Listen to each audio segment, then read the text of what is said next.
Hi hall welcome to தெரிஞ்சது share. இன்றைக்கி என்ன ஷேர் பண்ண போகிறேன்னா, இது நார்மல் ஒரு ஷிம்மி, கிட்ஸோட ஷிம்மி. ஸோ இந்த ஷிம்மியை நான் ஒரு வெஸ்டர்ன் டாப் மாதிரின்னு சொல்லலாம்.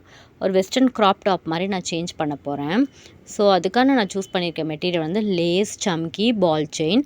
ஃபஸ்ட்டு லேஸை நான் ஸ்லீவ் பார்ட்டை கொஞ்சம் பெருசாக காட்டணும் அப்படின்றதுக்காக வேண்டி நான் ஸ்லீவில் லேஸ் தைக்க போகிறேன். நீங்கள் இந்த சைஸுன்னு இல்லை, இதை விட பெரிய லேஸும் கிடைக்கிது. இன்னும் கொஞ்சம் ஸ்லீவ் பெருசாக வேணும்னு நினைக்கிறவங்க பெரிய லேஸும் வச்சுக்கலாம். நான் சின்ன பாப்பாவுக்கு தான் பண்ண போகிறேன். ஸோ அதனால் கொஞ்சம் சின்ன லேஸ், ஒரு 2 இன்ச்சஸ் இருக்கும் இந்த லேஸோட சைஸ். 2 இன்ச்சஸில் லேஸ் ஹேண்ட் ஸ்டிச்லேயே தான் நான் பண்ண போகிறேன். மிஷின் இருக்கவங்க மிஷின்லேயும் பண்ணலாம். பட் ஆனால் மிஷின் இல்லாதவங்க என்ன பண்ணுவாங்க, ஸோ அதனால தான் இது கையிலையும் இந்த மாதிரி நம்ம டிசைன் பண்ணலாம் அப்படின்றத காட்டுறதுக்காக தான் நான் கையிலே ஸ்டிச் பண்ணி காட்டுறேன். இந்த மாதிரி நீங்கள் ஜஸ்ட்டு நம்ம கையில் தைக்கிற நீடில் இருக்குல்ல, அதை எடுத்துகிட்டு அதில் நம்ம நூலை கோர்த்துட்டு அந்த ஸ்லீவ் பார்ட்டு இருக்கும் அந்த லைன்லேயே நீங்கள் அப்படியே ஸ்டிச் பண்ணிகிட்டே வந்தாவே அது அழகாக வந்துடும். இதுக்கு உங்களுக்கு பெருசாக எந்த ஒர்க்கும் கிடையாது. எதுவும் நம்ம ரொம்பலாம் கஷ்டப்பட வேண்டிய மெஷர்மெண்ட் வேலைலாம் கிடையாது. ஜஸ்ட் அந்த ஸ்லீவ் லைனில் அப்படியே தைச்சிக்கிட்டே வந்திங்கன்னா அழகாக அது ஒரு ஸ்லீவ் மாதிரி ஆகிடும். பாருங்கள், இந்த மாதிரி ஸ்டிச் பண்ணிட்டே லாஸ்ட்டாக நாட் போட்டு கட் பண்ணி எடுத்துருங்க. ஓகே, இப்போ ஸ்லீவ் பார்ட் முடிஞ்சிடுச்சு பாருங்கள். அழகாக அது பார்க்குறதுக்கே இப்போவே ஒரு நல்ல லுக் வந்துருச்சு. ஸோ இது இன்னும் கொஞ்சம் நான் கிளிட்டர் எஃபெக்ட் கொடுக்க போகிறேன். ஏன்னா அதோட ஸ்கர்ட் நல்லா கிராண்டாக இருக்கும். ஸோ அந்த ஸ்கர்ட்டுக்கு தான் இந்த டிசைன் நான் ரெடி பண்ணிகிட்ருக்கேன்.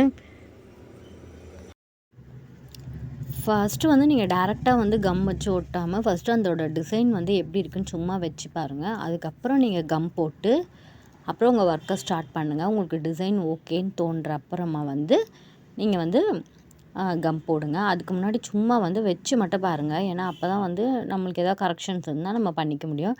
நான் கூட ஃபஸ்ட்டு இந்த ஃப்ளவர், இந்த கோல்டன் ஃப்ளவர், மெட்டாலிக் ஷேட் இதெல்லாம் யூஸ் பண்ணி பண்ணலான்னு நினச்சேன். ஸோ அதனால் நான் அதுக்கான திங்ஸும் வாங்கிட்டேன். அப்புறம் சரி ஃபுல்லாக பிளாக்லேயே பண்ணிடலான்ட்டு ஜஸ்ட் இதை மட்டும் வச்சு பண்ணேன். இப்போ இந்த ஒரு லைன் சமிக்கி ஒட்டியிருக்கேன்.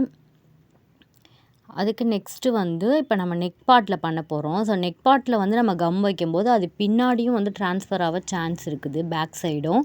ஸோ அதனால் அதுக்குள்ளே ஒரு கவரோ ஏதாச்சும் ஒன்று வச்சு நீங்கள் பண்ணிங்கன்னா உங்களோட இது வேஸ்ட் ஆகாமல் இருக்கும். ஸோ அதனால் நான் ஒரு வேஸ்ட்டு கவரை நெக் பார்ட்டில் வச்சுக்கிறேன். வச்சுட்டு இப்போ நெக் பார்ட்டை ஒர்க் பண்ண ஸ்டார்ட் பண்ணலாம். இங்கே நான் பால் செயின் தான் தொங்க விடுற மாதிரி பண்ண போகிறேன்.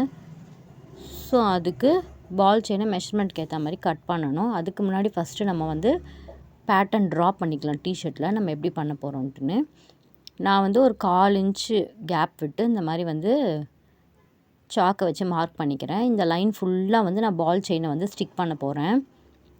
எப்படின்னா வி ஷேப்பில் பண்ணலான்னு இருக்கேன். ஃபஸ்ட்டு ஒன்று பெருசாக, அதுக்கு மேலே அப்படியே சின்ன சின்னதாக வரா மாதிரி வி ஷேப்பில் பண்ணலான்னு இருக்கேன். ஸோ ஃபஸ்ட்டு ஒன் சென்ட்ரல்லேருந்து நான் ஸ்டார்ட் பண்ணுறேன். சென்ட்ரலில் நான் மார்க் பண்ணியிருக்க மெஷர்மெண்ட் அளவு வச்சு பால் செயினை கட் பண்ணி அந்த நெக் பார்ட்டில் மட்டும் க்ளூ அப்ளை பண்ணி ஒட்ட போகிறேன். கீழெல்லாம் அப்படியே ஹேங்கிங் மாதிரி அப்படியே ஆடுற மாதிரி பண்ண போகிறேன். பாருங்கள், இது அதோடய ஃபைனல் லுக்கு அழகாக இருக்குது பாருங்கள். இந்த டிசைன் தான் நம்மளோட க்ரியேட்டிவிட்டி, நம்மளுக்கு கிடைக்கிற மெட்டீரியல் வச்சு நம்ம எப்படி வேணால் நம்மளோட க்ரியேட்டிவிட்டியை யூஸ் பண்ணி டிசைன் பண்ணிக்கலாம். ஸோ இதை மறைக்கிறதுக்கு இது மேலே நான் திருப்பி நம்ம ஸ்லீவில் கொடுத்த சம்கி ஒர்க்கை நெக் பார்ட்லேயும் நான் கொடுக்குறேன். இப்போ நெக் பார்ட்டில் ஃபுல்லாக இந்த மாதிரி வச்சு